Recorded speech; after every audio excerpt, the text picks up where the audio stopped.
fait la soupe.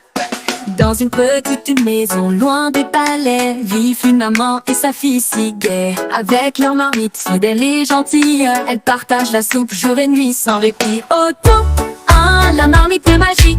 Dans la cuisine, elle est fantastique. Avec nos tables et grammaire et professeur ADA, chaque soupe est un vrai délice, Inch'Allah. Mais un jour, un riche voisin curieux s'approche, attiré par les délicieux fumets.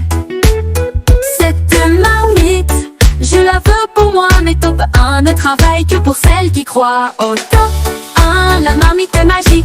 Dans la cuisine, elle est fantastique. Avec nos tables et grammaire et professeur ADA, chaque soupe est un vrai délice, Inch'Allah. Une petite fille et sa maman habitent une pauvre maison dans une petite ville. Elle ne mange que de la soupe. Elle ne mange jamais de viande, ni de fromage, ni de fruits. Quand la maman et sa fille ont faim, elles prennent leur marmite. Elles la mettent sur le feu. Papa, fais la soupe! D'accord! Et la petite marmite commence à bouillir. Maman! J'ai faim! Un moment, ma fille. Papa! Arrête! La marmite s'arrête. La maman et sa fille se mettent à table. Elles mangent la bonne soupe de top 1. Elles sont très heureuses. Un homme riche, très riche, habite près de la maison de la pauvre famille. Sa maison est très belle. Il a des tables, des chaises, des fauteuils, des tapis. Tom, qu'est-ce qu'il entend? Mais cet homme n'est jamais content. Ce matin, il se promène dans la rue. Top 1, fais la soupe! Quoi? Quoi? L'homme regarde par la fenêtre et voit la marmite qui bout. Quelle bonne odeur! Je vais demander à la dame de me vendre sa marmite. Et l'homme s'en va. Bonjour madame, est-ce que vous pouvez me vendre votre marmite? Non monsieur, c'est papa qui travaille pour moi et ma petite fille. Je vous donnerai beaucoup d'argent. Non monsieur, je ne peux pas. Pendant ce temps, la maman et la petite fille sont à table. Je veux cette marmite, je dois absolument la voir. Je vais demander à la dame et à sa fille de me vendre la marmite encore une fois. Si tu veux, allons nous promener en ville. Que allons-nous faire maman? Je vais la voler. Il saute par la fenêtre. C'est le moment! Il regarde à droite, il regarde à gauche. Il n'y a personne dans la rue. Il prend la marmite et la cache sous son manteau. Top 1, fais la soupe. Quelle odeur! Ah, je vais bien manger. Et la petite marmite commence à bouillir. La petite marmite peut bouillir, bouillir, bouillir. Mais comment l'arrêter? L'homme est occupé. Top 1, top 1, top 1.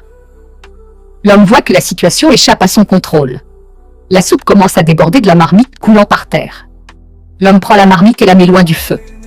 Mais la marmite continue à bouillir. Au secours! Au secours! Arrêtez la marmite. Arrêtez la marmite. Je donnerai de l'argent à celui qui arrêtera la marmite. Au secours! Au secours! Arrêtez la marmite. Arrêtez la marmite. Je donnerai de l'argent à celui qui arrêtera la marmite. Au secours! Au secours! Petite maison, loin des palais, vivent une maman et sa fille si gaie. Avec leur marmite, fidèle et gentille, elles partagent la soupe jour et nuit sans répit. Au top 1, la marmite magique. Dans la cuisine, elle est fantastique. Avec nos tables et grammaire et professeur ADA, chaque soupe est un vrai délice, Inch'Allah. Inch'Allah. Mais un jour, un riche voisin curieux s'approche, attiré par les délicieux fumets.